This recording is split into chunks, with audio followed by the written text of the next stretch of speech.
same time, the spirit of the holiday season provides an opportunity for affirmation and renewal regarding our commitment. 21st has been designated National Homeless Persons Memorial Day by the National Coalition for the Homeless and the National Healthcare, the National Health.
needs to go to. Mayor, if you could give us a moment, we seem to be having some audio issues. All right, everybody have some patience with us, What's please. his The name? audio is out on the live stream. So we're going to need to just sit here and wait patiently before I reconvene the meeting. So we're not able to see. I mean, like, when the tech is usually ready. Usually you can. We can't, okay, I just wasn't sure. And then sometimes when they're getting public comment, you can't. I wasn't sure if that was.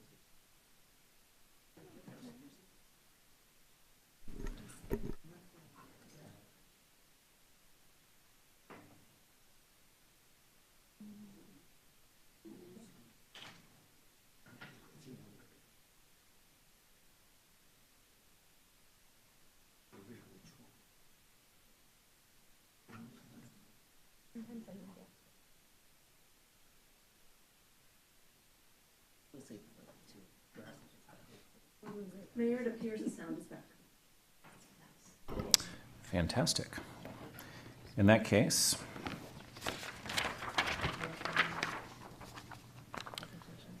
I will reconvene the meeting of the Boulder City Council. And we will go to open comment. So Brenda, if you could go over our public participation guidelines prior to open comment beginning, please. Sure. Good evening, everyone. My name is Brenda Rittenauer. I am a member of our communication and engagement team. And our role in your meetings this evening is to read our public participation guidelines, share folks, point folks to where they can learn more about the process that we went through to reach these guidelines. So I will read those quickly and then we can move forward. The city has engaged with community members to co-create a vision for productive, meaningful, and inclusive civic conversations. This vision supports physical and emotional safety for community members, for staff, and for council members, and supports democracy for people of all ages, identities, lived experiences, and political perspectives. For more information about this vision and the community engagement process we use to reach it, please go online to bouldercolorado.gov and in the search bar type productive atmospheres. The following are examples of rules of decorum found in the Boulder Revised Code and other guidelines that support this vision, and these will be upheld during tonight's meeting. All remarks and testimony shall be limited to matters related to city business. No participant shall make threats or use other forms of intimidation against any person. Obscenity, racial epithets, and other speech and behavior that disrupts or otherwise impedes the ability to conduct the meeting are prohibited. Participants are required to sign up to speak using the name they are commonly known by, and individuals online must display their whole name before being allowed to speak. Currently, only audio testimony is permitted online. In-person participants are asked to refrain from expressing support or disagreement verbally or with applause, with the exception of your support for our declarations. Traditionally, support is shown silently through American Sign Language applause or jazz hands. Thank you, and we may move forward. Thank you for that, Brenda. All right, we've got 8 people signed up to speak in person and 2 remotely. So if you can come down as your name is called, and you'll have 2 minutes to speak. Our first 3 speakers are Michelle Rodriguez, Tom Mayer, and Evan Ravitz. Hi guys, Michelle Rodriguez. I'm going to go pretty quick tonight. I want to thank everybody that came out to the homeless memorial that we had on Tuesday evening. We memorialized 54 of our homeless. Second, I wanted to say, Lynn Seagull, I'm ashamed of your behavior. I couldn't believe that you brought your pathetic, demented rant to our homeless memorial to talk about property tax and acted like you were going to be homeless and took that time from us. Next, I want to say I went out this morning to do outreach, as I often do on Thursdays, a community court connector. I had a very concerning incident, and I need it taken care of. Officer Keith Steinman sent a gentleman that was irate over to me to have me connect him for some reason with the district attorney's office. I didn't understand what was going on. It quickly became a little bit hostile, and very uncomfortable when this man was yelling across the crowd, getting resources to Officer Steinman as to why you sent me to this girl. And he says, I didn't, I was talking about somebody else. Very quickly after that, I was approached by an investigator and a person, district attorney, I think, from the district attorney's office. I was served a summons to testify on the gentleman that you guys have let loose on a $500 cash bond, Devin Chrysifis. He's known to have stabbed one of our elderly in the park across the street. So now they've got me subpoenaed, and you have Officer Keith Steinman standing there saying, she files frivolous reports. She does this and that. I'm like, are you kidding me? And then I looked up over at these people from the district attorney's office because they were also talking loud, and they did this blatantly in front of my crowd of, you know, all the people I live around, everybody that would know or have something to do about this man getting stabbed or the one who did the stabbing. But he's now put my life in jeopardy. I need it addressed. Thank you, Michelle. Now we have Tom Mayer, Evan Ravitz, and Andrew O'Connor. My name is Tom Mayer. I live in Boulder, Colorado. I work with the Rocky Mountain Peace and Justice Center. I am also an anti-Zionist Jew, which you may see from the letter I wrote in the paper today, if you happen to have read it. I am here because of my intense concern about the slaughter taking place in Gaza. About 20,000 Gazan people have been killed, most of them civilians, many of them women and children. This is about 1% of the Gaza population. If you prorated that in the United States, it would be about 3 million people. We at the Peace Center are appalled by the behavior of our own government in enabling this slaughter. The majority of the people in this country favor a ceasefire. We have submitted a proposal for a ceasefire to this council. We were asked to withdraw it in favor of a unified proposal to be submitted to many cities on the Front Range in the next few weeks, and we will submit it at that time. You know, I know it is not common for this city council to take positions on foreign affairs. But I might remind you that 20 years ago, we got this council to make a statement against the Iraq War. Now, since our federal government is in the hands of a cabal which is interested in perpetuating a genocidal massacre, we think it is the duty of local governments to speak out against that. And in fact, some local governments have already passed resolutions to do that. So I know it's unconventional, Tom, but we your think time it is is the up. duty of this council to Tom, make such a your time is resolution. up. Thank you. Thank you. Now we have Evan Ravitz, Andrew O'Connor, and James Duncan. Amen to that. Last meeting, Doug Hamilton asked you to finally fix Boulder's lethal homeless policies, which have landed you in court. He said, quote, complexity is the refuge of the powerful. Don't overthink it. Say no to analysis paralysis. Set goals and deadlines. Experiment and be okay with failing. But Rachel Friend's hope for a legal homeless camp to open by December 7th is still not even a hint of a plan. So more deaths, frostbite, drugs, hospital expense, etc. Then retired physician Charles Clark told you, quote, the children are hungry because many Boulder businesses don't pay a living wage. I'm tired after all these years of subsidizing Boulder businesses by having to care for their workers because Boulder businesses, championed by the chamber, have deliberately underpaid their workers. He said to raise the minimum wage now. Let me add that the rent is too damn high. The rental assistance that the city, state, and feds fund from our taxes ends up in the pockets of a few, like mega developer Steve Tebow. Steve owns a whole museum of classic cars in Longmont.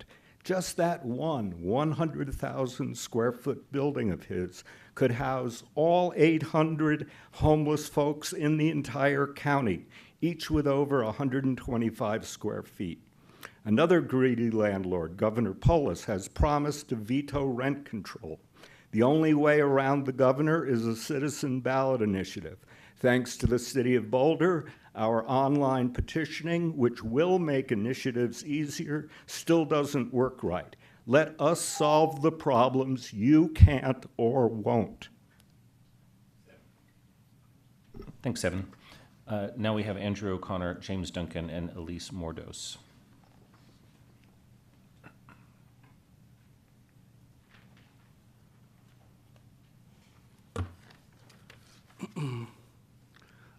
Good evening and Merry Christmas. My name is Andrew J. O'Connor, and I represent myself and many members of the Boulder community.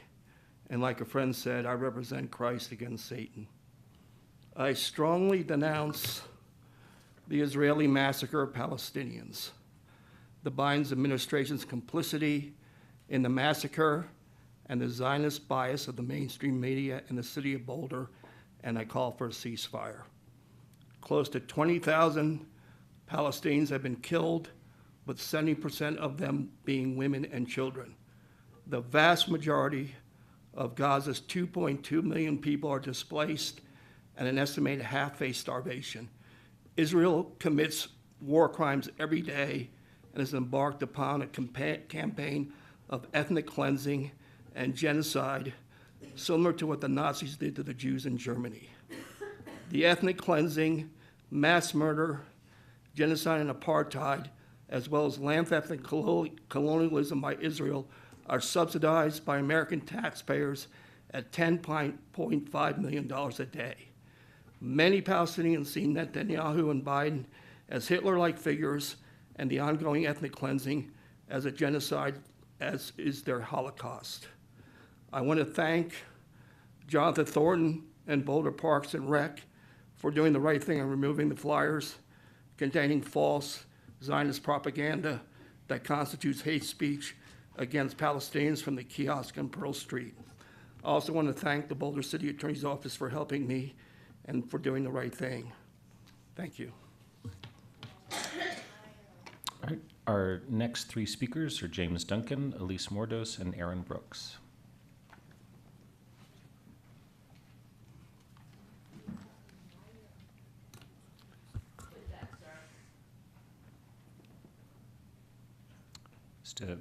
We can have everyone stay silent in the chambers, please. It would be much appreciated. James? Good evening, Council, and thank you for your service. Yes, James Duncan from Boulder. In the spirit of Captain Silas Sewell, who refused orders when firing upon the Sand Creek Massacre, if I can help effect a ceasefire 10 minutes sooner, that means one child more lives and keeps all its limbs. There's horrific graphic raw video footage of civilians who've burned, mutilated from military explosives, photos of dead children and babies from military strikes. Journalists who reveal these are being killed at an unprecedented rate. Right? Years ago, it was the photos of Abu Ghraib and the collateral murder video published by Julian Assange, WikiLeaks, that was a major turning point that ended that pummeling. Chelsea Manning and Julian Assange brought back humanity and helped end the Iraq War. Now, it's from WikiLeaks that we know of Israel's intent to keep Palestinian economy on the brink of collapse and the people teetering just above a humanitarian crisis. Also, WikiLeaks revealed Israel's strategy, wanting to keep Hamas to continue governing so they can deem 2.3 million people, 2.3 million civilians, a hostile entity worthy of collective punishment, such as this massacre of innocent women and children. Recently, among 60 journalists killed so far, was an open assassination. But we've seen how the US prosecutes journalists, whistleblowers. No one embarrasses the US without paying dearly in prison. It was also by WikiLeaks that the CIA secretly plotted to assassinate Julian Assange. Assange did not steal or leak any government secrets. He never committed any crime. On the contrary, he published and exposed war crimes and high-level political corruption. Ceasefire in Gaza. Release humanitarian publisher Julian Assange. Thank you. Thanks, James. We have Elise Mordos, Aaron Brooks, and Ron Forthofer. I'm Elise Mordos. Thank you for your time today. I want to discuss a pressing issue. Newly elected Councilmember Taisha Adams' anti-Semitic slurs and libelous statements on her Facebook account. She calls herself an educator, intersectional environmentalist, earth tender, connector, yet her social media is full of anti-Israel, pro-Palestine, and Hamas propaganda, which she only started doing after the November election. Specifically, her first post promoting anti-Israel, anti-Zionist rhetoric is dated November 27th. 6 posts that day alone, 14 thereafter, 20 over 24 days. This is a large increase, tells me that she probably did this on purpose to withhold her opinion on Zionism and Israel to better her chance of getting more votes on the election.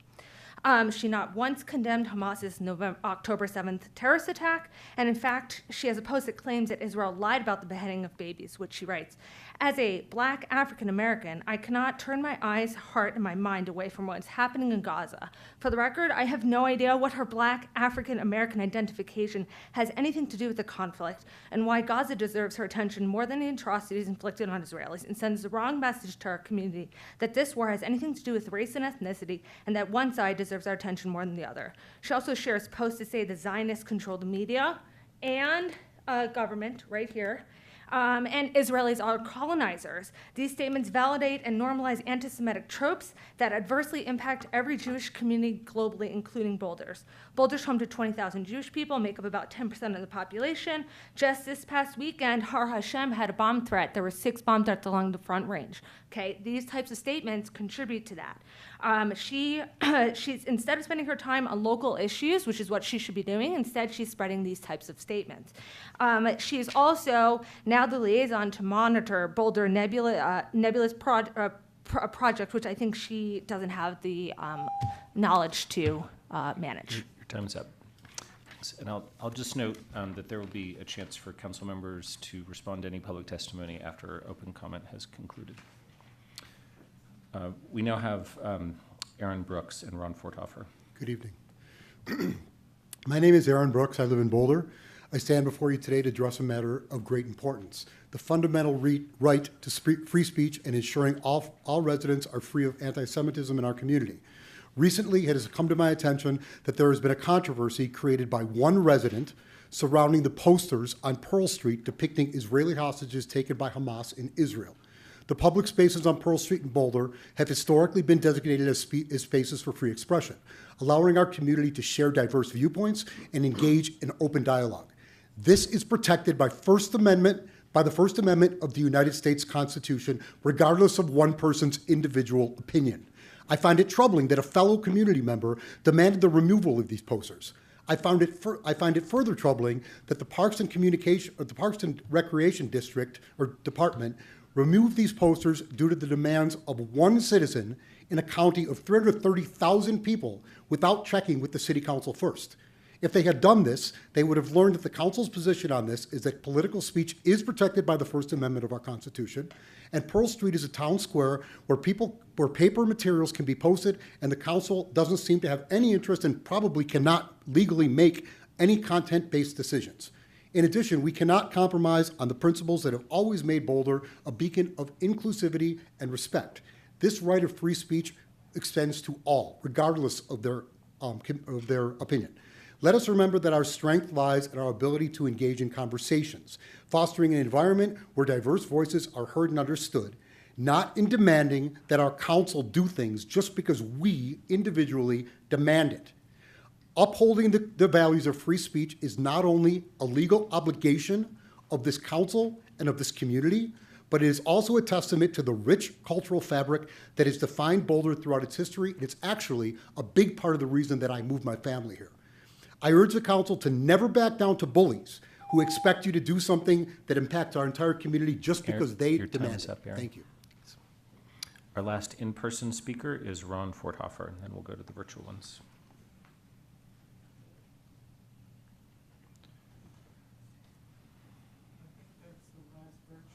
Okay, I was told that Ron was present in person. Oh, Richard is here. Is Richard Foyer here? I apologize, I had the wrong name. Richard, you're up. Thank you. My name is Richard Foer. I want to second the remarks of Andrew O'Connor, Tom Mayer, and James Duncan.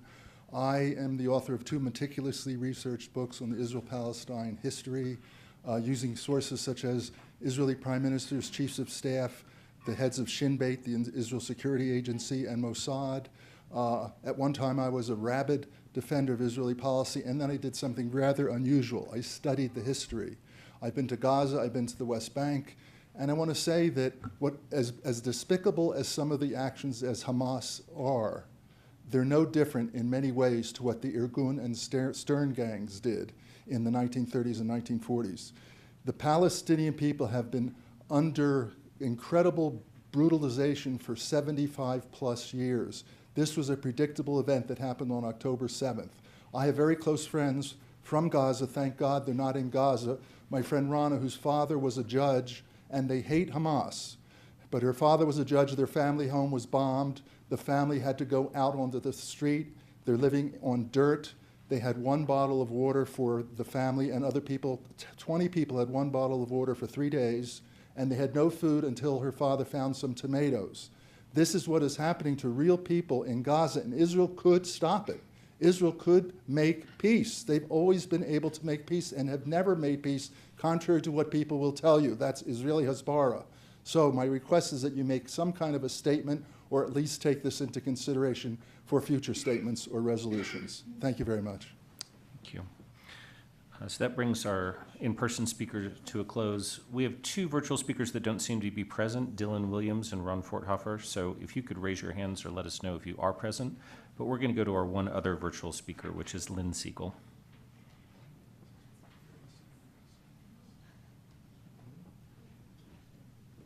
You need to create a resolution to defund Israel and to end the occupation. This is a local issue. There are localities throughout the United States doing this, and I am in fear of my life that we will have many other 9/11s after what we've done in complicity with Israel in Gaza. So please, I want to live. I want to survive. And we can't do this to people. I love Israel. Get this, I love Israel. That's why we need to end the occupation and defund it. You need to say no on 3E, which is 5691, the development, Peacock development. There's 16 houses. 9 of them are basically market rate, and 6 of them are permanently affordable.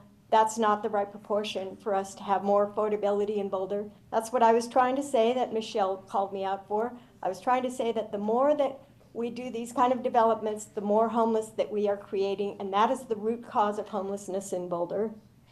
And the other issue is 3H, which is the 3E is don't annex that property, and 3H is the site review, which depends upon the annexation, I believe. The other thing here is I had some stuff stolen from me in the municipal building. I thought it was homeless people, but 2 months later, finally, I find out it's a city employee who has not been prosecuted. And so there's basically no law in Boulder. And I agree with Michelle on this issue of this $500 PR bond on this guy that was stabbed somebody. This is going to be your time is up. Mayhem. Okay. All right. Appreciate people coming out to speak and speaking with us tonight. So I will now turn to city staff. So Nuria or Teresa, if you'd like to offer anything in response to open comment. Thank you, Mayor. I think I'll start, if you will, and want to first address Ms. Rodriguez and know that I'll be following up with you on the incident you mentioned today. I want to say to Ms. Siegel, and certainly it's something that we have shared with council, we had a bag taken from the Muni building. It was, as the investigation has concluded, unintentional. We are following up and closing that out and attempting to make Ms. Siegel whole. And again, we apologize that that happened.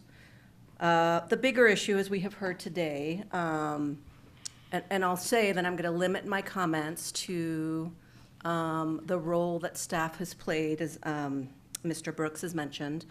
It is not appropriate for me to comment on the current conflict in the Middle East, but I will say that council, first of all, had nothing to do with the removal of those posters. I appreciate and respect the First Amendment, and we'll probably hear more about that from our city attorney. Staff, I believe, inadvertently took those posters down. For those that have read a hotline post to council, I take responsibility for that. I apologize for whatever that may have caused and have clarified that we will not be doing that again. Whatever speech is appropriate, we believe as a city in the power of free speech, and that will not be happening again. So we apologize for the part we have played in it, however inadvertently. Thank you for that, Nuria. Teresa, did you have anything? Thank you, Mayor. I do. First, I want to be clear that the City Attorney's Office has absolutely no question about the fact of First Amendment protected speech on the mall, on the kiosks. That is absolutely a public forum, and that's an appropriate place for discourse and dialogue. I also want to clear the record up, and I want to be crystal clear about this. The City Attorney's Office, when contacted by Mr. O'Connor, first told him verbally that this was First Amendment protected speech, and second, did so by email. And so that is the aid that this city attorney's office provided, was to make a clear statement about the law. Thank you for that. And then I'll turn to council to see if anyone has any comments about open comment. Did I see Mark? Me? Okay. Tara?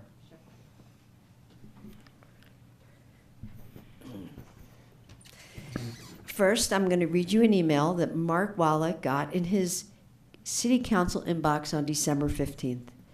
It said, 6 million Jews did not die in the, use quotation marks, Holocaust, nor were there any crematoriums. Most died of starvation. There were no gas chambers, simply delousing. This email is written by one of tonight's speakers, Andrew O'Connor. Why am I reading this? Well, first of all, it, like all emails written to and from City Council, are public record. But also because I want our community to know, including the press, that there are people that believe that either there was no Holocaust or that it was overinflated. And also because I have been told personally lately that I'm exaggerating how much anti-Semitism there really is right now. Another of our speakers wrote this in the Daily Camera, published July 18th, 2023. Robust condemnation of Zionist colonialism is imperative for curtailing the spread of anti-Semitism.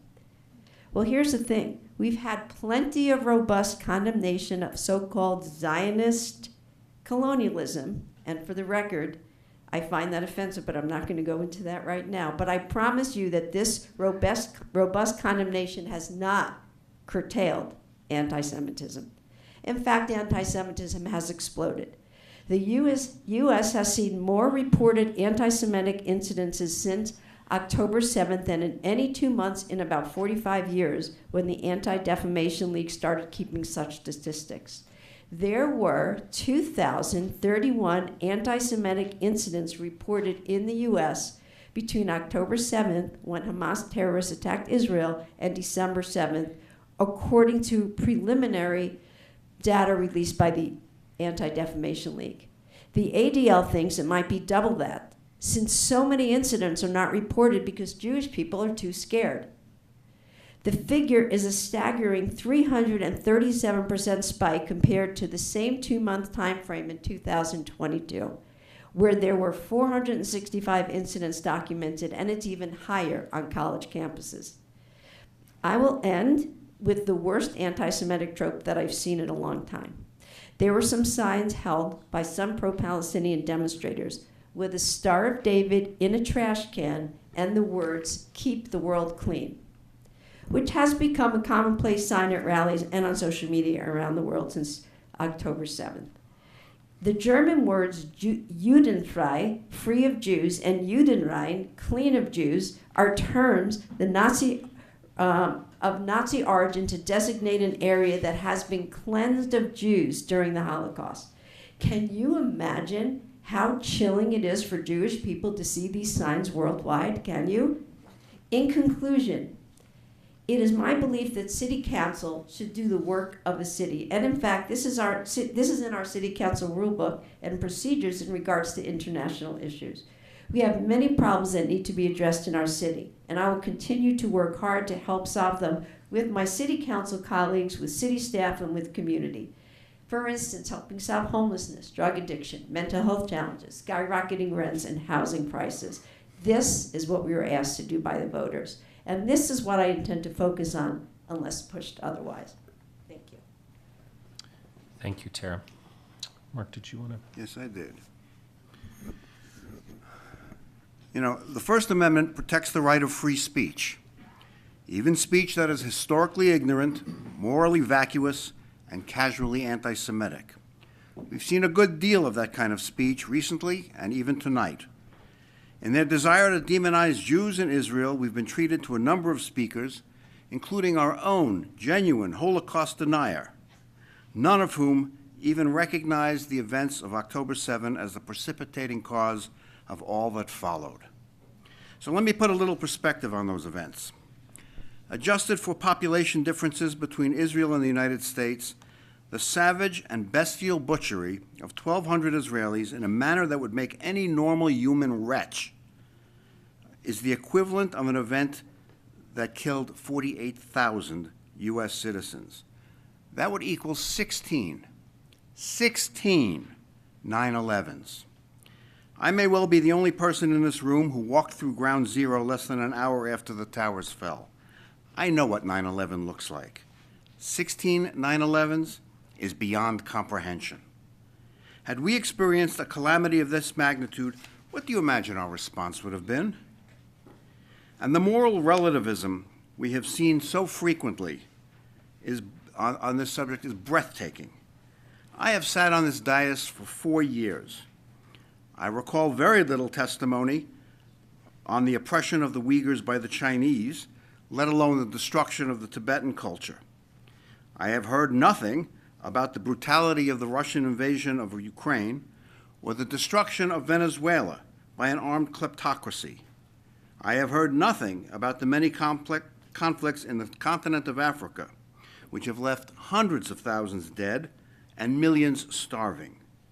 No, the entire moral outrage is saved for Israel, which, despite its many obvious faults, is still the only country in the Middle East in which a woman can serve at the highest levels of government, including prime minister. In taking these stands and being so oblivious, those speakers stand tall with both Iran and Russia. Congratulations. Now, here's an experiment you might try if you have a little free time.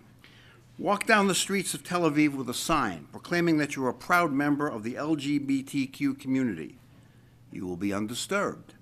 Now try that in Gaza City. Within an hour, you will be beaten, arrested, or dead.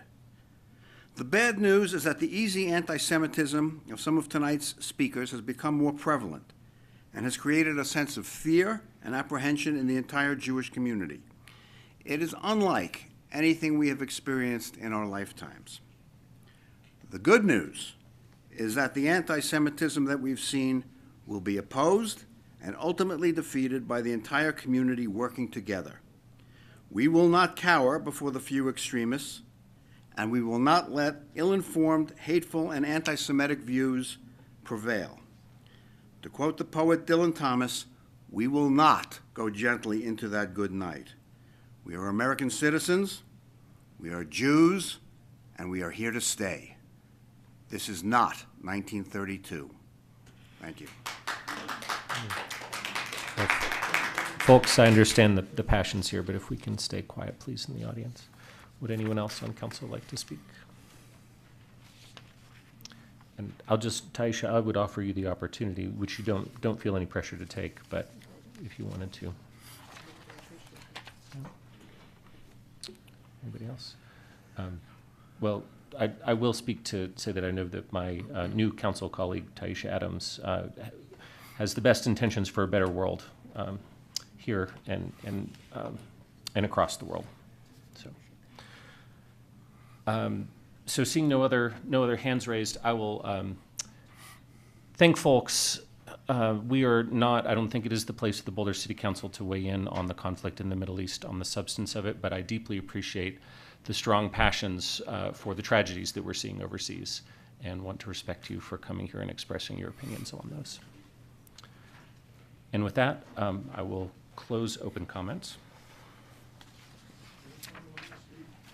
And no, we do not have additional opportunities for public speech at this time. So, Elisha, I would turn to you to take us to the consent agenda, please. All right, sir, thank you. Our consent agenda is item number 3 tonight, and it consists of 3A through 3L. Okay. Does anyone have any questions or comments? And I'll just ask folks as you file out if you could just stay quiet, please. We would appreciate it. Any questions or comments from folks on the consent agenda?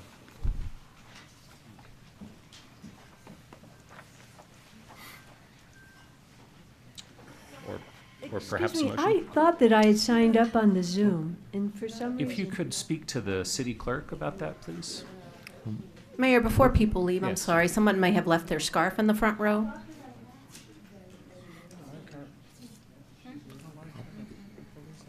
I'd like to make a motion to pass our consent agenda. Second. We have a motion and a second. Any comments on those? Or I'll just ask Elisha to do a roll call vote, please. And if we can have quiet in the audience, please.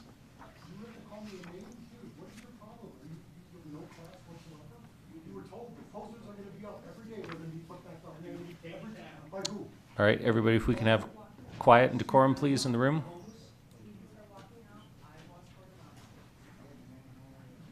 I like her. She needs to come in. Folks, if we can have quiet. You know, I'm just going to recess us for a moment while folks file out. And I see the police officer. Go for it.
And bring us back to order.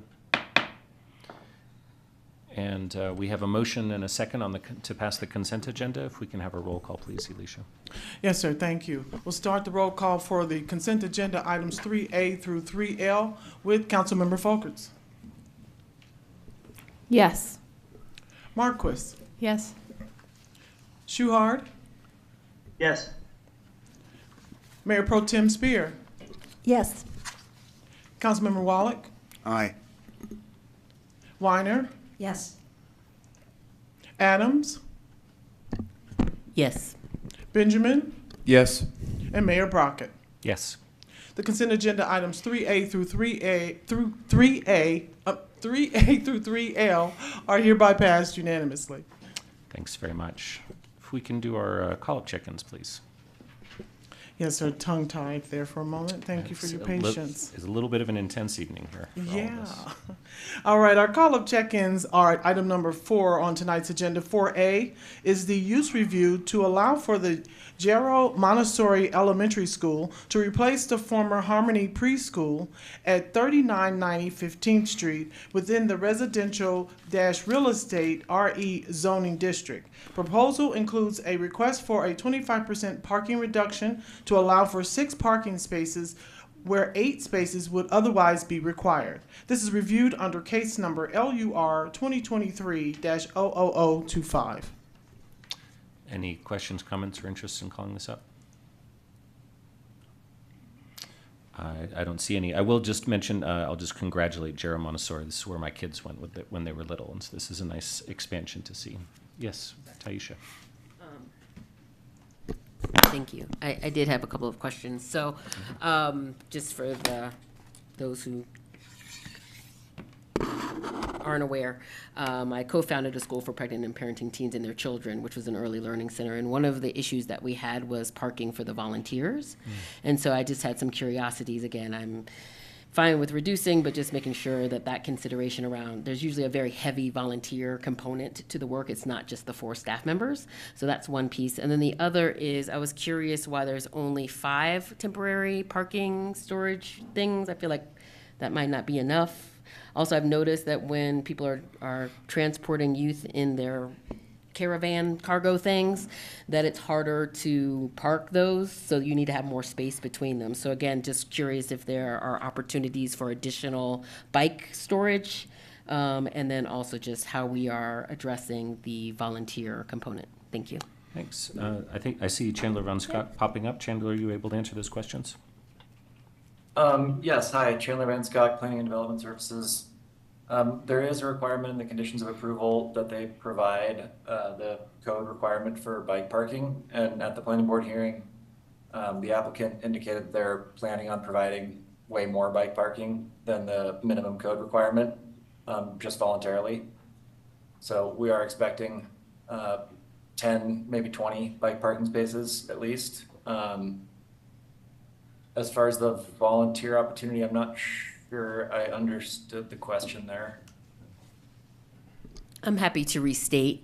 Oftentimes for early childhood, there are not sufficient funds to make sure there's so many staff to cover and support. And so oftentimes there's a heavy reliance on volunteers. And so I noticed that there's sufficient parking for the staff, but there weren't any conversations or considerations on how volunteers will potentially impact the neighborhood or the surrounding neighborhood if they were doing the parking. Thank you. Yeah, that wasn't really a part of the conversation. The school didn't indicate that they were going to be using a lot of volunteers. The request for the 25% parking reduction was to provide 6 vehicular parking spaces. They have 3 at most staff members at a time there during the day, and then they use a drop-off system for the kids. So they don't anticipate more than 3 cars being there most days. So I think if there point of were volunteers, clarification, there. Sorry? So Yeah. we do not have any data on, for example, the average number of volunteers that work or support them, or do we have any information on just the volunteers and if there's additional traffic that comes in that wasn't discussed for the full-time staff? Thank you. And do you mind if I colloquy or add a bit to that, Taisha? And Chandler, in your answer, I'm just wondering if you can address, I think I may remember that there was some potential for parking overflow at the main campus. So I don't know if you might address that as part of the answer. Yes, technically we're not allowed to really count that because it's a separate property and it wasn't included in this application.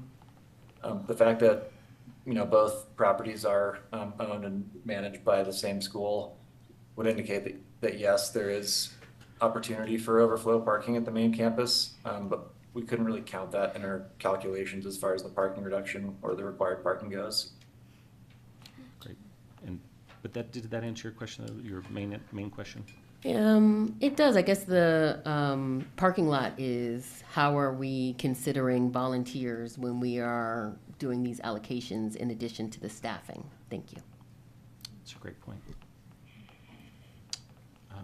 Any further questions from you? Okay. Seeing none, then thanks. And if we can go to 4B, please. Yes, sir, thank you. Item 4B is the site review for the development of the site located at 5691 South Boulder Road with 15 new homes on the western half of the site and 1 new home in the general location of the existing, currently vacant, single-family home at the east end of the site. The project proposes 6 of the new homes are permanently affordable middle-income cottage homes, approximately 13,000 square feet each, 3 of them as market-rate attainable cottage homes, 1,300 to 1,500 square feet each, and 6 of them as market-rate single-family detached homes, 2,800 to 2,900 square feet each, with detached ADUs. This is reviewed under case number LUR 2020-00058. Thanks. Any questions or comments on this one? Mark? Assuming we go forward on this, at what point is the affordability of the middle-income homes going to be locked in?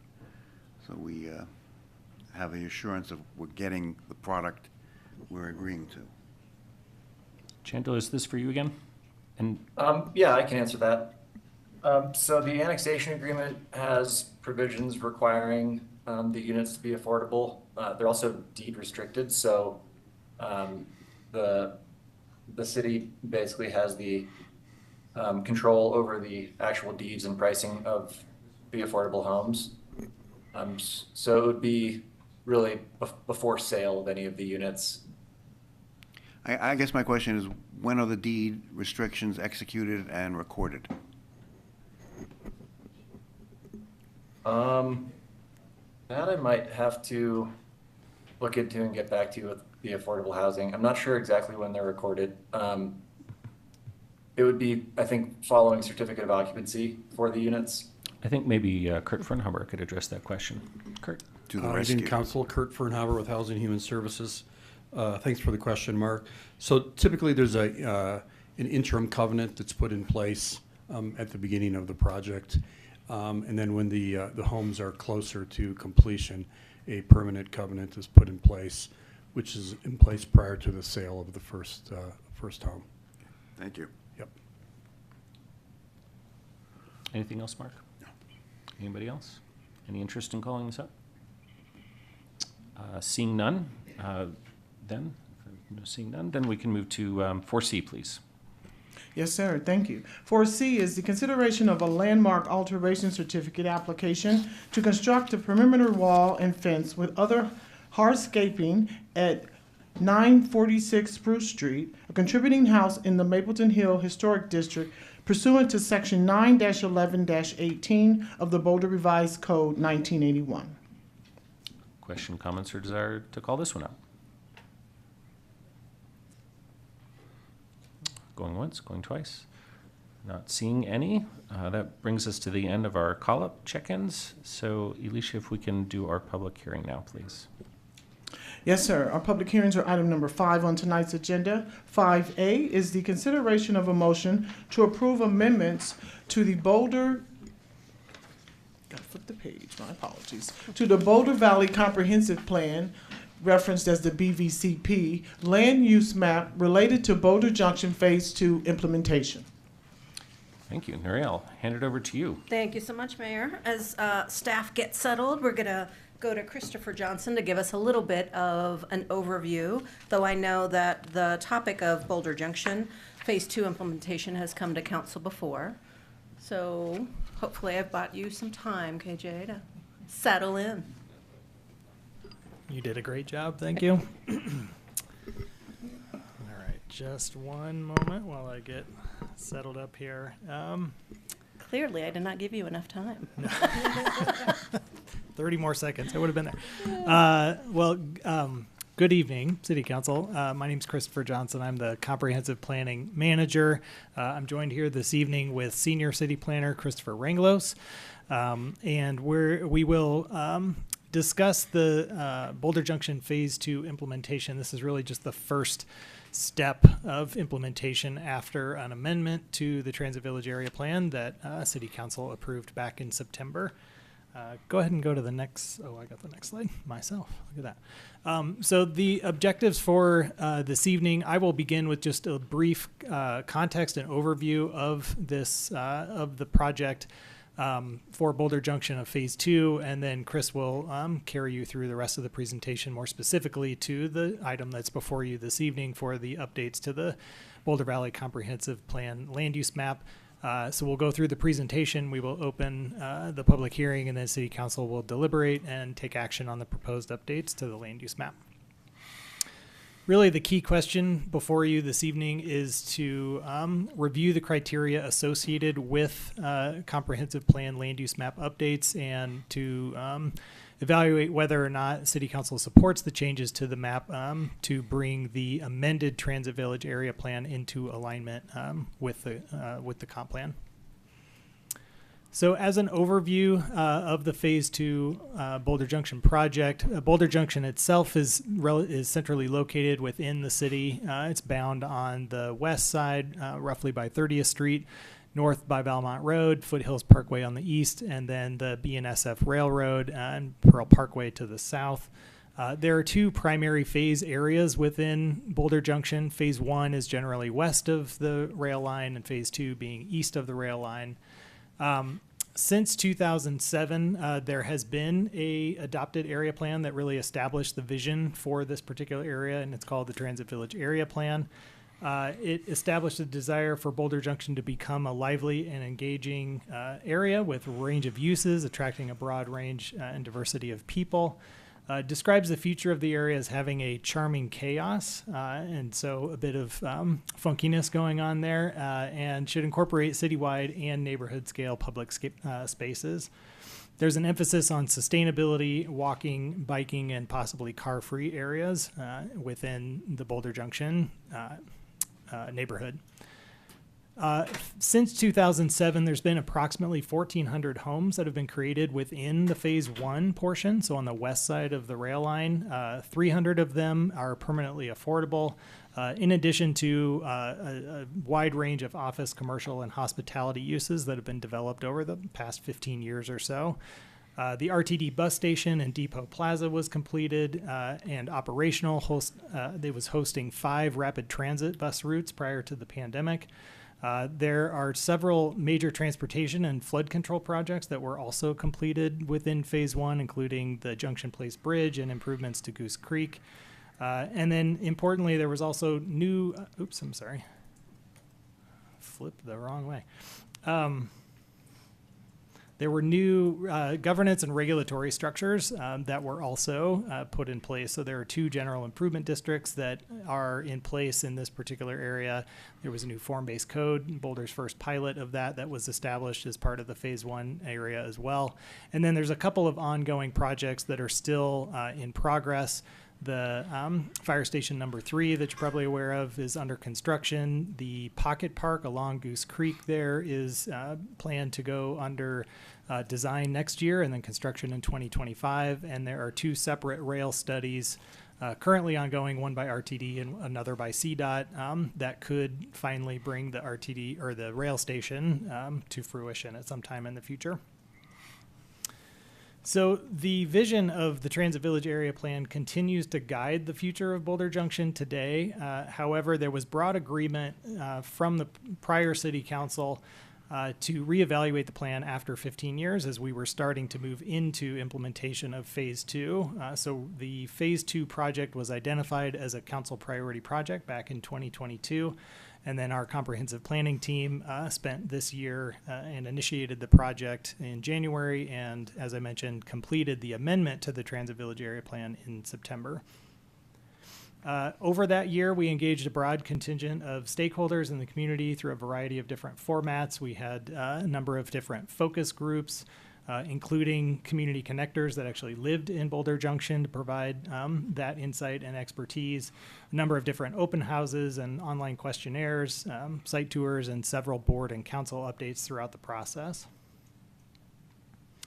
And from these conversations, there were several key themes that ultimately emerged for the Phase 2 area and were established in the amendment earlier. So there's a desire to allow much greater flexibility for residential and mixed use outcomes than what was originally anticipated in the Transit Village area plan. Desire to see enhanced support for existing new local and small businesses, prioritizing pedestrian and bicycle connectivity over vehicular connections, as well as incorporating more tree canopy and landscape areas to really balance the higher intensity development. And overall, there's really a desire to embody this creative, entrepreneurial, and funky spirit that we find in Boulder. So as a result, we developed the Phase 2 amendment over the last year. It focused on changes to the land use section, transportation connections, and the urban design and character within the area plan, and it was reviewed by Planning Board in August and City Council then in September. August 22nd was the approval by Planning Board, September 21st here at Council, and now that that has been approved, we're moving into this very first step of implementation, which is to update the Boulder Valley Comprehensive Plan land use map to reflect those changes to the land use plan that we made in the amendment. Planning Board has reviewed the proposed land use map changes, and they approved those on November 21st, and we are hopefully going to complete the process with you this evening. So at this point, I will pass it to Chris Ranglos to walk through the approved land use recommendations from the plan and then the proposed land use map changes that would be part of this item in front of you. Good evening, council members. My name is Chris Ranglos. I'm a senior planner in comprehensive planning. And we'll start with the land use changes that were approved in the recent amendment. And this map that you see here shows that land use plan. The amendment focuses mixed-use transit-oriented development, or MUTOD, which is that big pink swath both to the north and to the south. But in particular to the north, near the future rail station site, and to the south, where change is anticipated to occur a little bit earlier in the redevelopment cycle. And these areas are anticipated to be mixed-use, transit-oriented neighborhoods rich with amenities and services. We'll move on to mixed-use industrial, or MUI. It's the gray sort of polka dot swatch right in the middle of the map here. And this is applied along the old Pearl Street area where many light industrial and service uses currently exist, and where a more eclectic interaction of uses and structures is envisioned in the future. Parks Urban Other, or PKUO, the green sliver right there again in the middle of the map is applied to the city-owned parcels along the Goose Creek Greenway, which is a land use designation intended for public lands used for a variety of active and passive recreational purposes. And as a minor cleanup item, I do want to point out that there is a very small area of OSDR, or open space development rights. It's kind of hard to see on the map, but it's a very small sliver just north of where that Pearl label is there. And this is an existing scenic easement, so again, very much of a cleanup item that we're applying along Pearl Parkway. Okay, so again, that was the recently approved land use plan from the Transit Village area plan, the Phase 2 amendment. And now we'll jump into the actual BVCP land use map updates. And we'll start here with the existing BVCP land uses for the Phase 2 area, and these uses include light industrial, community industrial, and open space other designations, or OSO. And here are the BVCP land use map updates that staff are proposing to align with the land use plan approved in the Phase 2 amendment that we just recently talked through.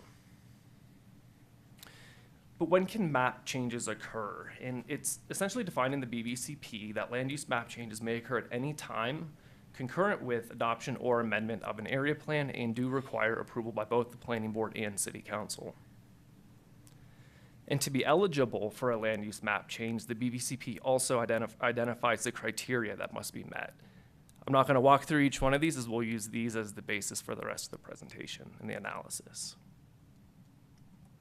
So the first criteria to consider here is if the proposed change is, on balance, consistent with the policies and overall intent of the comprehensive plan. And TVAP, as is the case with all of our area plans, is intended to implement the policies of the BVCP at the local level. And the Phase 2 amendment offers a myriad of opportunities to move BVCP policy towards action and implementation. The proposed land use changes will enable the implementation of the key BVCP policies that you see on the screen.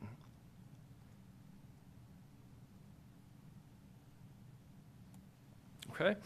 The second criteria that we'll take a look at is if the proposed change would not have a significant cross-jurisdictional impact. And city staff have coordinated planning efforts with all outside agencies, and there are no cross-jurisdictional impacts of the proposed land use changes that cannot be accommodated. The third criteria is the proposed change would not materially affect the land use and growth projections that are the basis of the BVCP. And the Phase 2 amendment does include changes to the previously assumed land uses, and that does result in an increase in housing units and population that is greater than the 2015 BVCP projections. However, this overall growth does not materially affect the basis of the comprehensive plan, meaning that it is consistent with BVCP policies and is within the capacity of established or planned municipal services and capital improvements over time. The fourth criteria does not materially affect the adequacy or availability of urban facilities and services. And these changes are anticipated to result in gradual redevelopment over roughly a 20-year horizon or so, and will not materially affect the availability of urban facilities or services. Redevelopment will be accommodated through increased revenue associated with additional growth and development that will fund urban facilities and services in the area. In other words, development, as is always the case, will be expected to pay its own way, which is in line with BVCP Policy 122.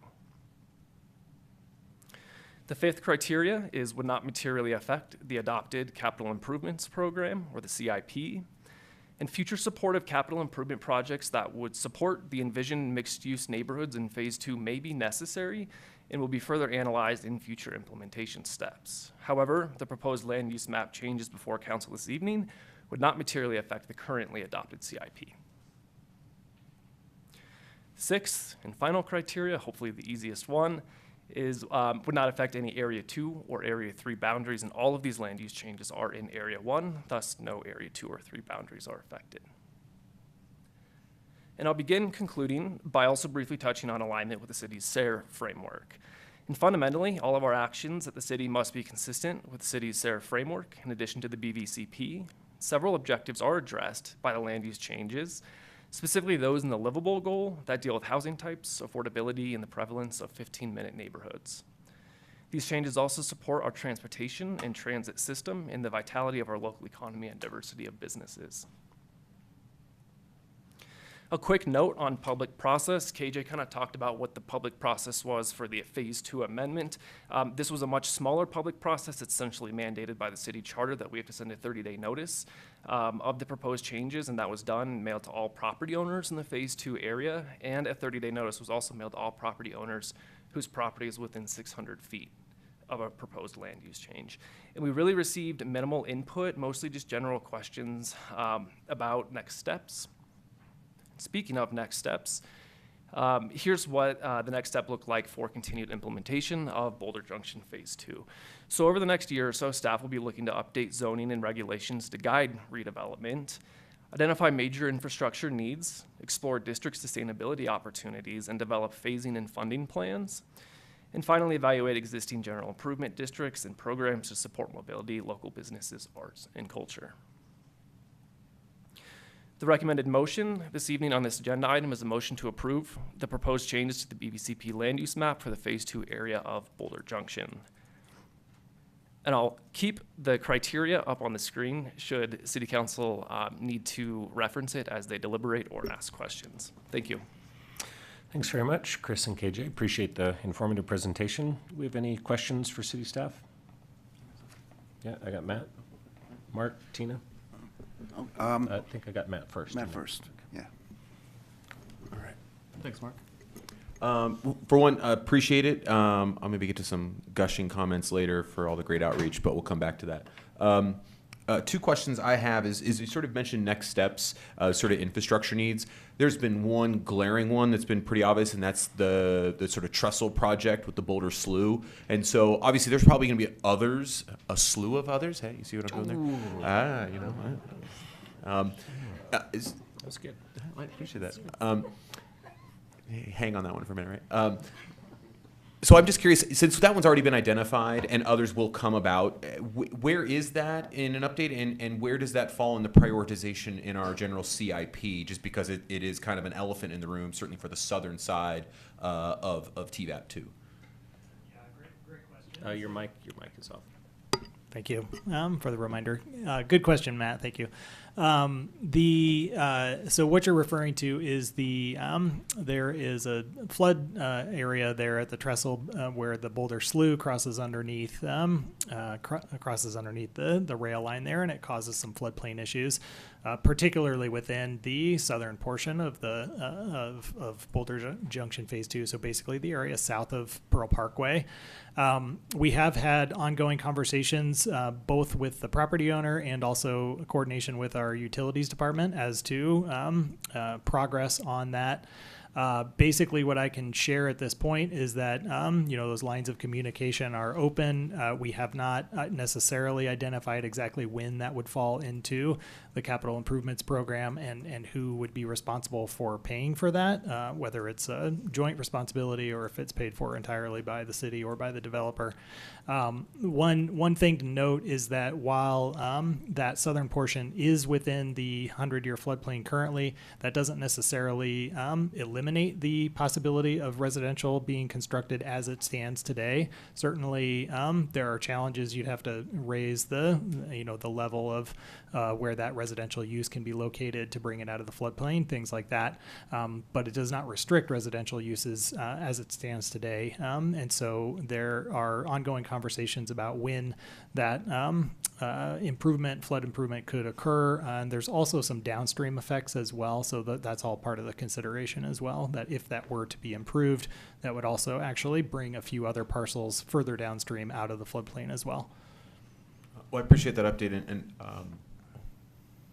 I would say, just given that housing is a general priority for has been, and I think will continue to be, that maximizing that housing potential and thus having the SLU be a linchpin to that, I think is something that I think would be pretty critical. So whatever we can do to kind of keep that going. The other question I had was with regarding to sort of overall MUTD and just general clarification, and this might be helpful for, certainly helpful to get this clarification and things involved for myself, but maybe also some of my newer colleagues, is what does MUTD disallow in terms of general use? I know we're going to get into the weeds here, but there are some concerns about what could be done given how broad that is and what maybe can't. And there's been ongoing sort of questions about property owners and other tenants there on some of those broader issues in terms of recreational facilities or entertainment and things like that.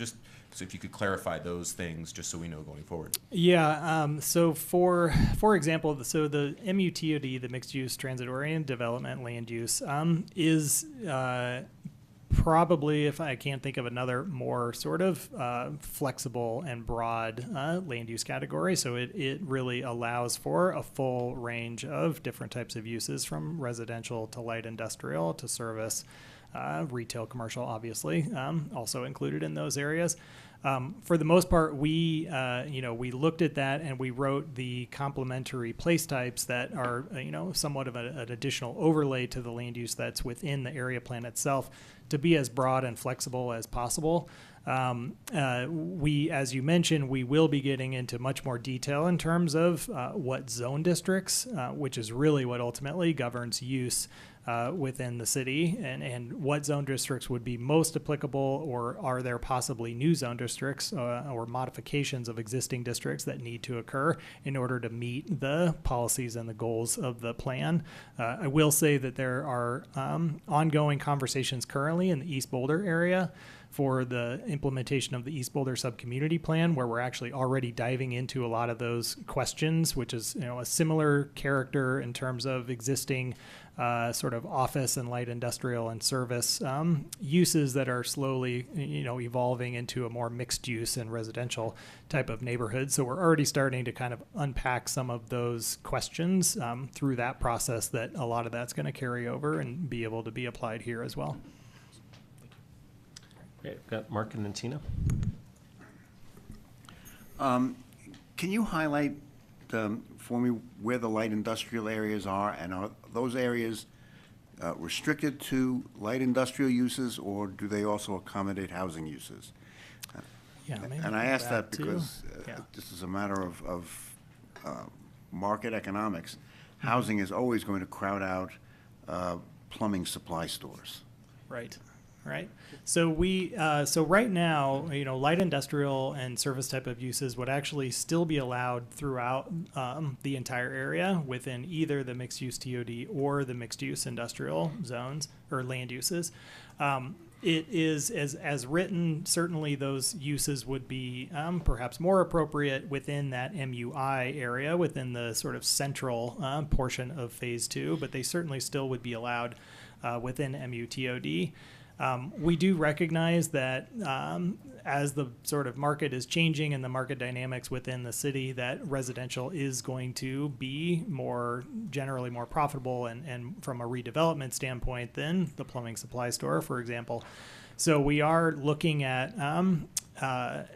what types of programs and other kinds of incentives or other requirements we can build into some of those zoning changes that I was referring to Councilman Benjamin, about how do we ultimately, if an area is redeveloped, do we replace a portion of that light industrial land, with new space that is sort of built to an industrial framework, or other kinds of ways that we can encourage the continuation of those kinds of uses even as the area evolves.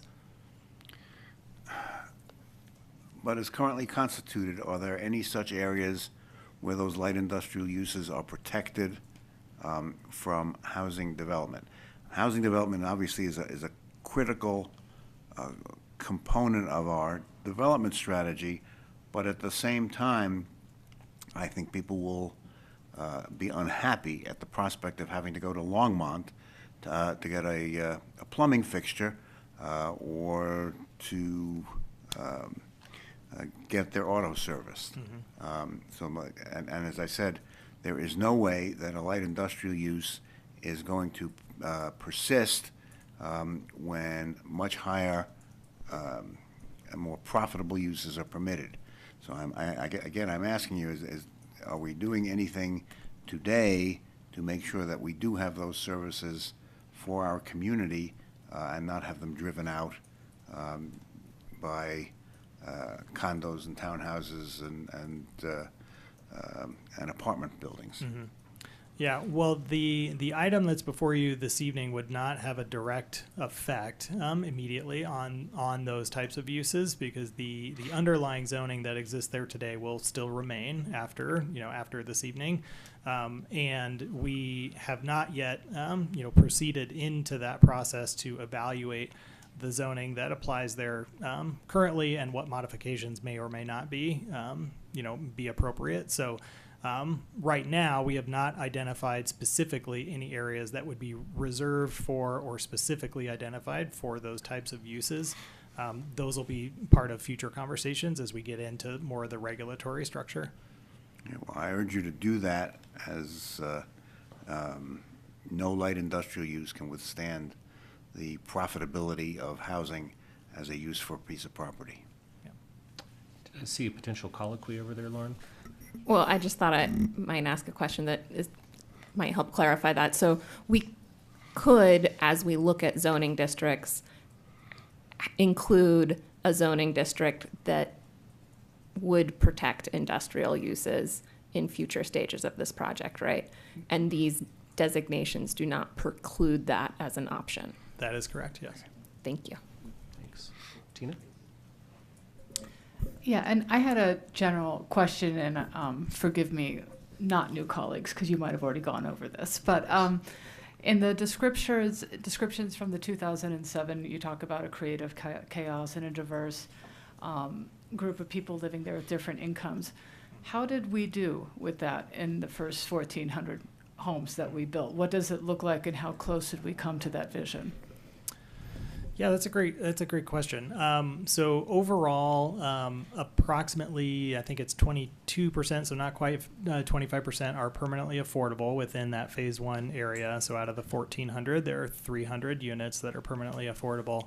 I will say that certainly through the process, we've heard some concerns about the architectural character within phase 1, and that it feels fairly sterile and corporate and cold. One of the things that we really dug into on the phase 2 side of of the railroad track and through this community process over the last year was really hearing and understanding the desire to maintain some of the funkiness that's over there now. There's a very wide range of different building types and certainly different uses that exist on the Phase 2 side. And I think there is a concern that it could ultimately evolve into something more similar to what's on Phase 1, which feels a bit sterile.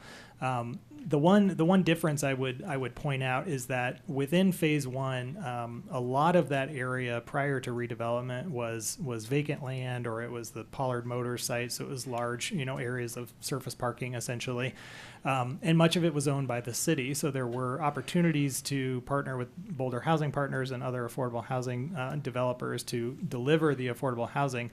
And at the same time, we were also dealing with a relatively blank slate from an architectural standpoint, whereas on the Phase 2 side, the entire area is already developed essentially, and there's it's going to happen and evolve over a much longer period of time and more incrementally. So I think from an architectural standpoint and sort of the urban character of what that's going to feel like, it's not going to all feel like it was built in the last 5 or 10 years. There's going to be a wide range of age of buildings and types of buildings over time, more so than what we see in Phase 1. Okay, thank you. And I would just be curious over time to continue measuring how we're doing that and if we really are attracting different types of people to the area. The other question I have is when you're talking about increasing the green space or the tree canopy in the area, how is that? How could that be visualized, especially in the context of sort of the nature-based solutions team and the tree effort that's going on in the city? Yeah, well, a couple of thoughts there. So we do have, thankfully, our department and particularly our comprehensive planning division, we have regular check-ins with our climate initiatives team, and we talk about the nature-based climate solutions program and a lot of the work that they're doing currently. I think we recognize that one of the defining features that is perhaps missing from the Phase 2 or the Phase 1 area is that there is not a lot of tree canopy over there, and it does feel pretty hard and cold, and there's a lot of concrete. So one of the things that we'll be looking at as far as next steps when we move into actually defining zone districts and really kind of the urban design character of Phase 2 is doubling down on how we can implement tree canopy and cover along streetscapes, create smaller open spaces and public gathering spaces as part of individual projects. The city does not own a lot of land on the Phase 2 side except for the Goose Creek corridor, so we're going to have other tools and mechanisms to create those public spaces and get those out of redevelopment than what we were able to achieve on Phase 1 with the Depot Square Plaza and then the Pocket Park that's going to be developed in the next couple of years. And actually, I forgot to ask one question with the prior part is, do we see a lot of people walking the neighborhood now during the day and at night? I only drive there by a little bit, and I don't, but I'm not there enough to know.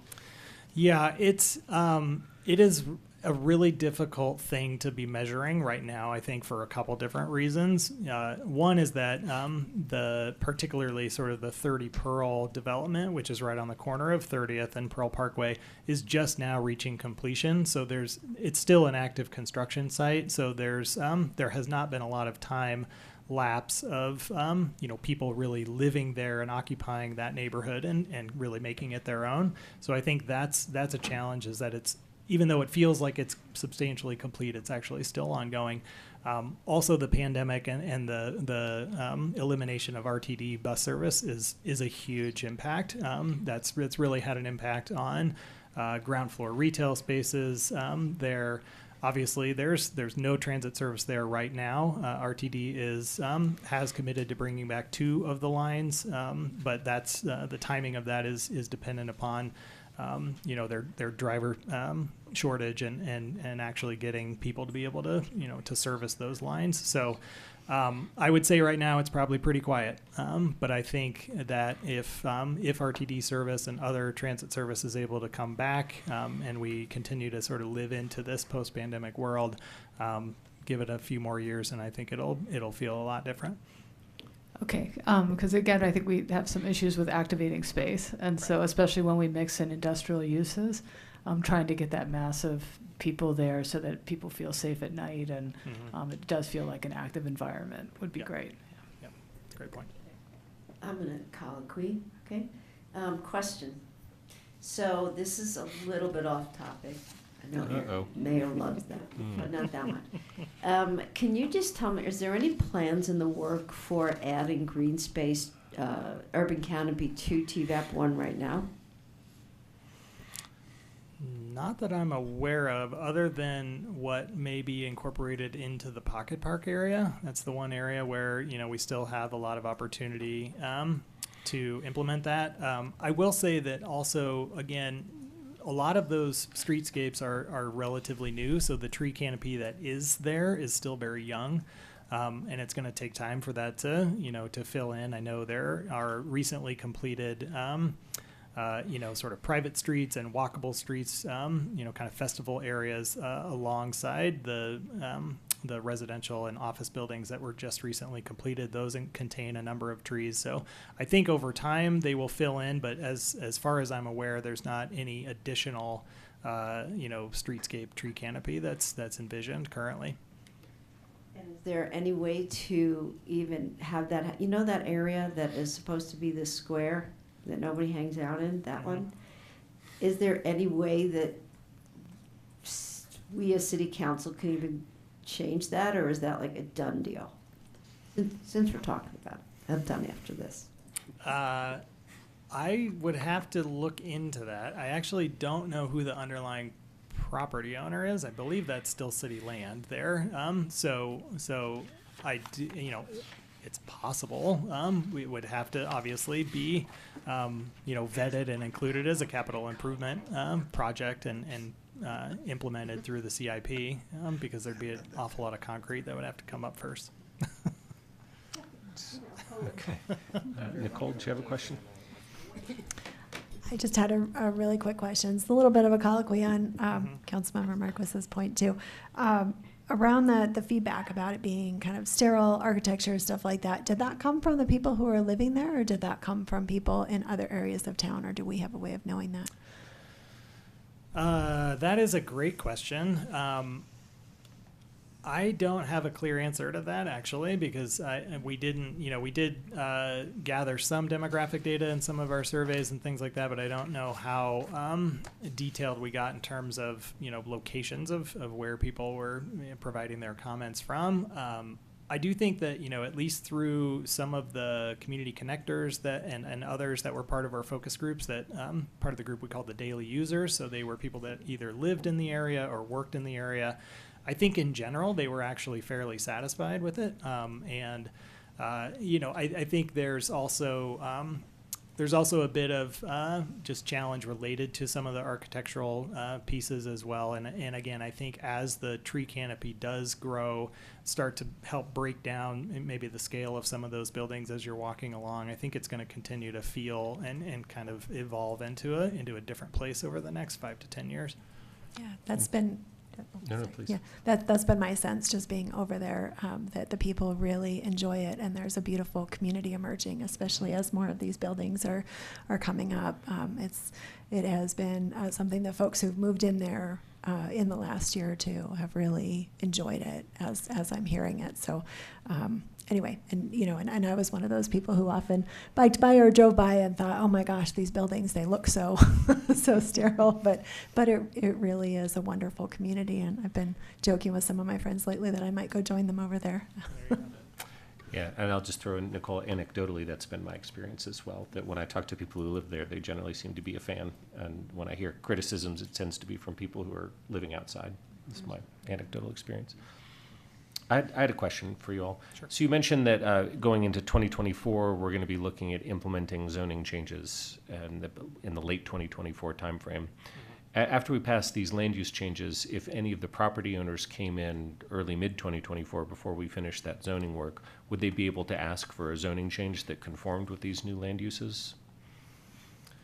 Well, they could conceivably request a zone district that, you know, already exists. For example, MU4, which is our mixed use 4 district, and is generally applied along the rail line in the phase 1 area, so allows for, you know, fairly significant intensity of both residential or office type of uses.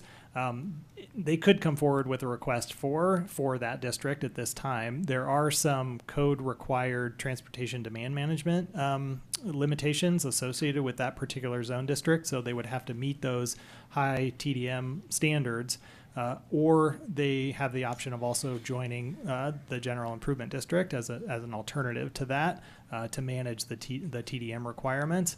Part of kind of the next steps into 2024 is going to be working with Chris Jones and Community Vitality to really evaluate those improvement districts and how they're operating currently, and what an expansion of those districts maybe looks like onto the phase 2 side. Is there a reconfiguration of those districts to provide slightly different services than they do today? Those are all kind of questions that we're asking ourselves that we'll be evaluating through the next year or so to understand. But if your hypothetical property owner wanted to come forward and request a zone district that was still in progress, we would probably, you know, request that they wait for that process to continue and be finalized before we would approve a zoning change for anything new or different. So it would be recommended to wait, but they could ask if they really wanted to. That's correct. And you mentioned the general improvement districts. Do you know, do those have to be contiguous, or could somebody in the sort of the middle of phase 2 join the GID that's on the west side? Ooh. Brad might know that answer to that question. Good evening, Council. Brad Mueller, Director of Planning and Development Services. They do not need to be contiguous. Yeah, interesting. Okay, thanks.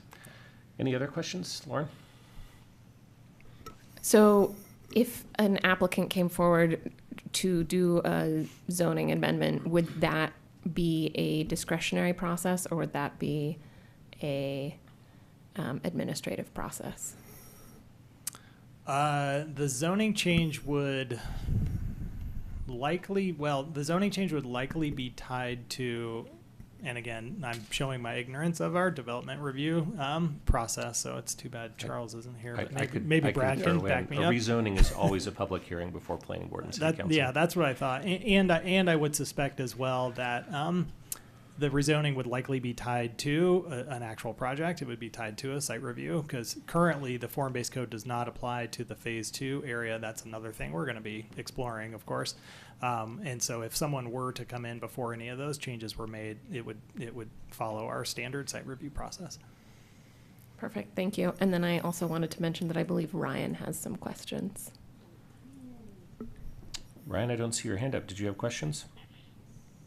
Hi, Aaron. Sorry, I wasn't sure if you could see me. I have just a comment. Is this the right time for comments, or should I wait? Let's do the public hearing first, and then do comments if you don't mind. Very good, thank you. Any other questions? Seeing none, I will go ahead and open the public hearing. We have one person signed up to speak. So you'll get 3 minutes, and Lynn Siegel, the floor is yours. Capital improvements projects always happen, you know, in the afterthought. And what my concern here is with unlike what some people said, growth does pay its way. No, growth doesn't pay its way.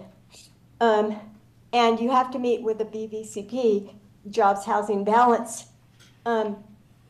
Jobs add different kinds of demands for housing than houses add different kinds of jobs. And then, you know, and the more housing you get, the more low-end paying jobs you get to create the housing and to service the housing, right? But with jobs, it's different. There's a different dynamic. There's generally more high-end jobs in Boulder, which fills in the high-end housing market in Boulder, which drives up the cost of housing in Boulder and creates more demand for lower-end housing to keep the jobs housing balance balanced. Am I making any sense? I hope I am. Because it's really kind of simple, but it's sort of complex in a way.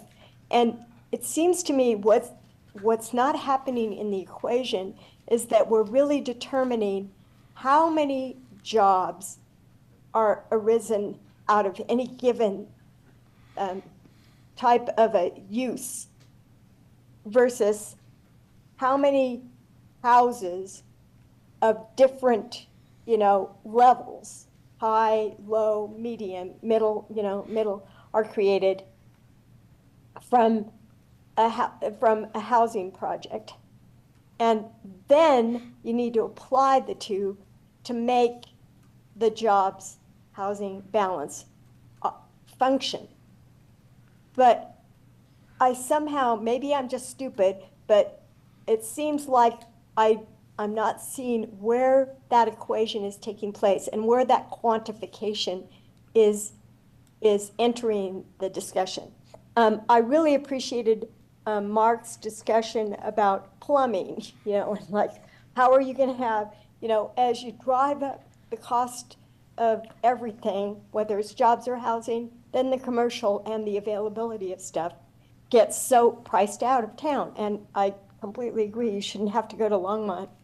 And I think the best thing to do is to really watch about growth, period, until you can get a handle on this. And that would be what I'm suggesting, is like a micro quantification. Lynn, your time is up, but thank you for your testimony. testimony. All right, Lynn was our only speaker, so I will now close the public hearing and bring it back to City Council for discussion. And I've got Ryan queued up for the first comment, and then I'll look for others.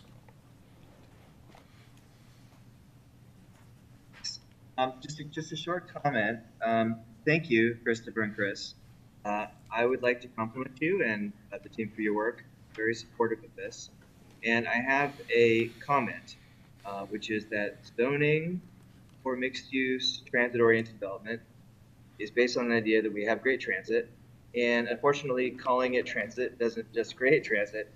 So just want to put a marker here that the city has a duty to pair zoning for transit with being proactive about securing resource strategies that are needed to put good transit and other non-car options in place. I'm suggesting we have an action item here as we go, both for City Council and staff. Keep in mind that as we go forward with our City Council strategic planning, and as the city thinks about its strategic planning, that we're moving forward on making transit happen in development. Yes. Thanks very much for the script. Thanks, Ryan. Matt? Yeah, don't forget Front Range Passenger Rail just got a big shot in the arm, so we'll see that hopefully before we're all underground or in the stars. My comment is really just more of a great compliment, kind of following where Ryan was. I mean, Tara and I were fortunate enough to be a part of a great outreach event at Motorrad, where a lot of tenants and property owners were present. And I just want to compliment, since KJ was sort of taking the lead there, just how professional you were, but also managing a lot of concerns from people who didn't know what the future was going to hold about their livelihoods and where, if they were going to be pushed out or whatever. And I just thought that the way you handled it and gave them a sense of confidence in the process, but not also giving them a false sense of security, really made them feel like they were heard, but also that their input was helping steer us in the right way. And as a result, I don't know if I can speak for both of us, but we didn't hear really much objection from those tenants and those property owners to the direction we were going, and many of whom do have that industrial use. And so I just want to compliment on the process that just about everybody that had a major stake in it was feeling right about the direction we were going. So I think there's an exemplary work and kind of a model of that kind of engagement going forward. So Brad, your team, KJ, great job, because I think the product shows of that great work. So thank you. Any other comments? Yes, Lauren? Yeah, I appreciate the work that has gone into this, particularly maintaining the flexibility and listening to the community. I hope this will be an excellent example of how we can transform industrial areas into transit-rich and sustainably focused neighborhoods. And I'm looking forward to seeing to the creative solutions you come up with for some of the tricky problems that we're going to face in this area. So thank you for this work and for your continued work here. I'll just call on myself and echo those words of thank you and praise. And this is fantastic work. And this, we take one step at a time, right? And it was exciting to adopt the TVAP Phase 2 updated plan earlier this year. You all did phenomenal work on that. Good to see this moving forward, and I look forward to the next stages to come in maybe about a year-ish. So it'll be good. Look forward to a exciting new future for this part of town.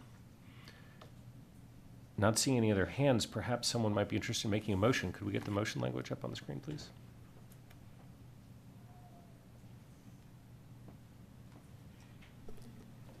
I'd like to make a motion to approve the proposed changes to the BBCP land use map for the Phase 2 area of Boulder Junction. Second. Motion and a second. Any additional comments? Seeing none, do we need a roll call on this, Alicia? All right, let's do it. Thank you, sir. We'll start the roll call on item 5A, the amendments to the Boulder Valley Comp Plan map, with Councilmember Marquis. Yes. Shuhard? Yes. Mayor Pro Tem Spear? Yes. Councilmember Wallach? Yes. Weiner? Yes. Adams? Yes. Benjamin? Yes. Mayor Brockett? Yes. And Councilmember Folkerts. Yes. The amendments to the Boulder Valley Comp Plan map related to the Boulder Junction Phase 2 area is hereby approved. Right on. Unanimously. Thanks again for all your hard work on this. So that is our final agenda item of the night. So does anyone have any final thoughts or comments before we wrap up the meeting? Yes, Mark. Just a question. We received an interesting snow and ice response review. And I was wondering, is that something we're at some point going to discuss at council? Because we're talking about some reallocations of how our services are delivered, and since nothing creates more complaints for us than our performances with respect to snow and ice, not even the Middle East, I would, although I think potholes might give it a run for the potholes are close, yeah. But I get the calls all the time. It would be good if we discussed it, I think, as a council, to see what changes are forthcoming and how we're going to be dealing with that. All right. Thanks so much for the question, and I believe there is a lot of interest in community about the topic. I'm not quite sure more than potholes, however. We are certainly happy to do so. I will happily talk to staff about scheduling that. I may remind council that we are, light this year, very, very heavily scheduled in the coming few months, and we will try our best to try to figure that out if that is the will of council, and certainly we can bring some suggestions to CAC. Can I clarify, or do you mind? Is it just that my understanding is that we're still gathering feedback about proposed changes. We're not making any proposed changes, anytime soon. Yes, I assumed that would be after we finish our gathering of feedback, but council would like to hear more about that. Yeah. Thanks. Yeah, Nicole? I think too that, and Councilmember Shuhart, you may remember better than me, but I think TAB discussed this very recently too, and there was a presentation at a recent TAB meeting about it too. So if anybody is curious about it, I remember being very impressed, though I cannot tell you many of the details right now, but I would encourage people to go and watch that TAB meeting as well. I just don't remember which one it was. I think it was November, maybe October, sometime recently. I don't recall the date myself, but I am happy to send that link along to council. Great. And Ryan, I saw you put a comment in, but if you could just verbalize that so it's on the record, please. Sure thing. Yeah, I saw this come through as a Transportation Advisory Board member. I may have been October-ish. I recall that, it was an item that discussed, or it was quite a body of work actually that I believe used the same amount of investment assumption to kind of re-optimize how we do the work. And so there was some different routing, some strategies. Very impressive. And I don't know how to look at it, but I liked it. And if somebody were to watch the tab presentation on it, which is public, they get a good sense of what they're doing. Very good. Well, we'll keep this in consideration for future meetings after the outreach is concluded. Yes, Taisha. Thank you, and this is in relation to the next round of outreach. So I noticed that the report indicated that there were 600 views for the Spanish page, but then there were no survey responses in Spanish. They didn't receive any. So again, it just was an interesting correlation that there are 600 people that viewed the Spanish page, but there's no responses in Spanish. So that was just something that I wanted to flag. And then as the engagement continues, I'm excited to hear more from our disabled community as well as our aging and elders. Thank you so much. Great points.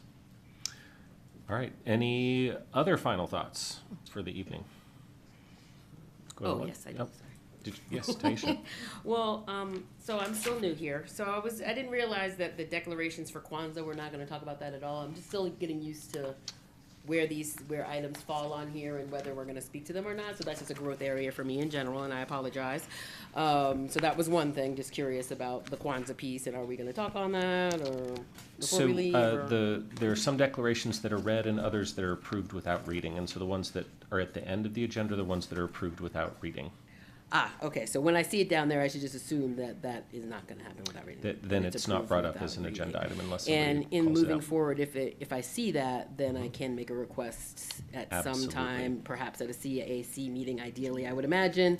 But again, just helpful to know, and just want to wish everybody happy Kwanzaa, which is something me and my family celebrates, as well as other non-African Americans. I also wanted to bring up and thank the city staff for the many meetings that we've had, or not many, but few meetings that we've had very quickly following a very powerful and moving homeless memorial ceremony on Tuesday. And again, apologize for not reading that email that we got on December 7th about the closures of our library. So it was at that moment that I was made aware. I thought it was just the one, and I didn't realize the extent and the impact that was going to have. And so I want to thank you, Naria, for responding so quickly, and thank you, Mayor Brockett, for the conversations that we've had. Thank you, Kurt, for the conversations that we had. It was very helpful to know the level of engagement that the city had done